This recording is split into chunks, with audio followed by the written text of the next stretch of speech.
Hey everyone, welcome back to our channel Guide Hub. In today's quick tutorial, I'll show you how to download and install the Everand app on your smartphone. So let's get started.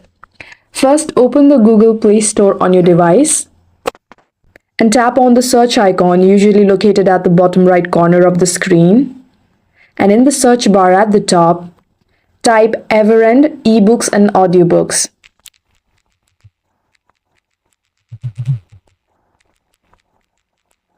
Hit search. Look for the app developed by Script-D Inc. and tap on it. Tap install and wait for the download to complete. With Everand, you can explore a vast library of ebooks, audiobooks, magazines, podcasts, and sheet music. Once installed, open the Everand app. And yes, that's it. You have successfully downloaded and installed the Everand app. If you found this video helpful, give it a thumbs up, subscribe for more tech tips, and let me know in the comments what you'd like to learn next. Thanks for watching, and I'll see you in the next one.